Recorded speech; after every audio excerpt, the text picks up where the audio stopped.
It's also Columbus Day, a perfect day to consider changing the name of the Washington Redskins. Did you catch last night's game, the Redskins versus the Dallas Cowboys? I saw a piece of it as I was flying back from where was I? Albany, New York, last night. Anyhow, the NBC sports commentator, Bob Costas, he's one of the most respected commentators in America. Right? Bob Costas has been around a long time. Gave his take on this growing controversy over the name, the team name, the Washington Redskins. He started off by talking about the differences between the term Redskins and other ways that we refer to Native Americans, like, warriors or chiefs or braves.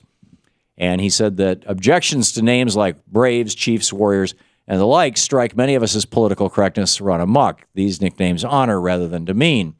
Then he went on to say, but think for a moment about the term Redskins and how it truly differs from all the others. Ask yourself what the equivalent would be if it was directed toward African Americans or Hispanics or Asians or members of any other ethnic group.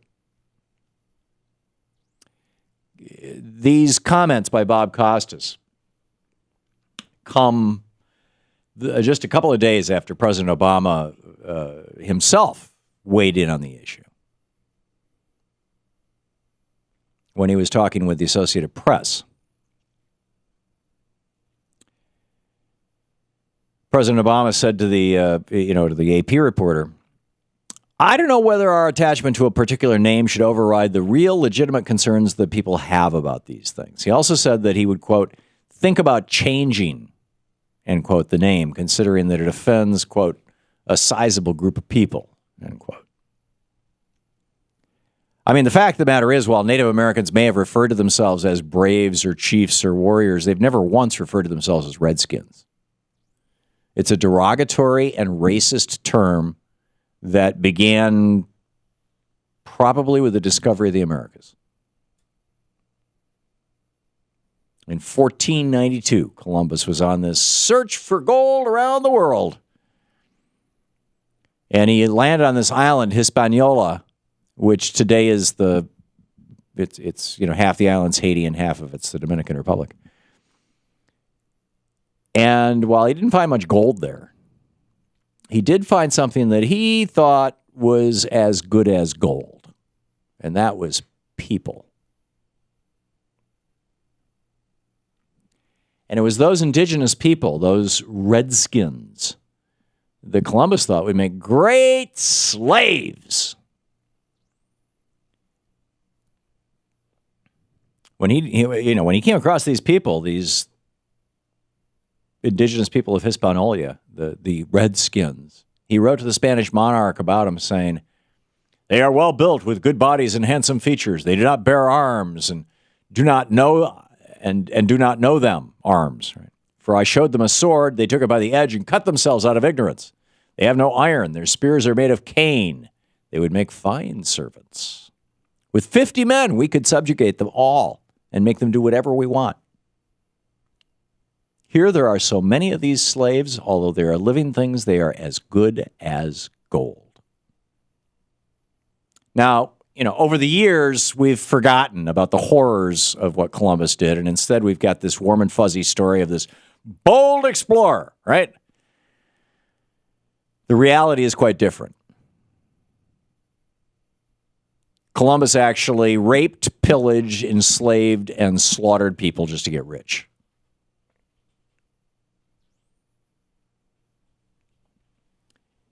Andrew, I hope you're catching this rewrite. One of Columbus's crewmen, Miguel Cuneo, described the scene when Columbus arrived in Hispaniola for a second time. When their boats pulled up, thousands of these Indians, the Tianos, came out to greet the ships. And Cuneo wrote, quote, when our caravels were to leave for Spain, we gathered 1,000, they're heading back to Spain, right? They're heading back to Europe. We gathered 1,600 male and female persons of those Indians. For those who remained, we let it be known to the Spaniards who remained in the vicinity that anyone who wanted to take some of them could do so to the amount desired, which was done. Cuneo went on to write that he took his own sex slave, a beautiful teenage girl, who in his own words, quote, resisted with all her strength, end quote, leaving him with no choice but to, quote, thrash her mercilessly and rape her, end quote. This is from his own diaries. Columbus eventually started up a global child sex slave business, selling Indians all over the world. He bragged about it in a letter to a friend in 1500. He said, 100 castellanos, castellano is a Spanish coin, are as easily obtained for a woman as for a farm, and it is very general, and there are plenty of dealers who go about looking for girls. Those from 9 to 10 years old are now in demand. End of quote from Christopher Columbus. Eventually, under Columbus's rule, life for the Taino people on Hispaniola became so bad that they resorted to mass suicide. 25 years after Columbus had arrived on that island, the Spanish missionary Pedro Cordoba wrote, quote, as a result of the suffering and hard labor they endured, the Indians chose and have chosen suicide. Occasionally, 100 have committed mass suicide. The women, exhausted by labor, have shunned conception and childbirth. Excuse me. Many, when pregnant, have taken something to abort and have aborted. Pardon me. Others have, after delivery, have killed their children with their own hands so as not to leave them in such oppressive slavery. End of quote. Eventually, Columbus simply resorted to wiping out the Taino altogether.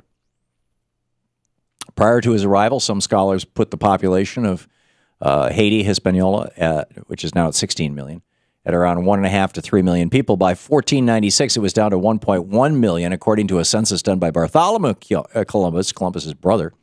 In 1516, the indigenous population was 12,000, and by 1542, fewer than 200 natives were alive.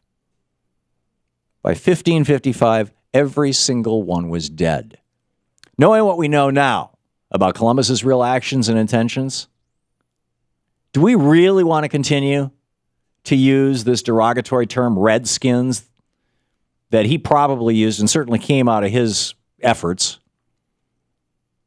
that he used to refer to the people that he raped, pillaged, slaughtered, and enslaved? As Costas pointed out, we don't call sports teams' mascots the N-word.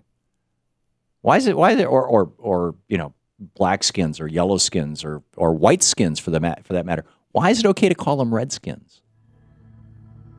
It's time once and for all to put the shameful history of Columbus and his genocide of Native Americans behind us. And we can start right here in Washington, D.C. with the name of our NFL team. So let's do it.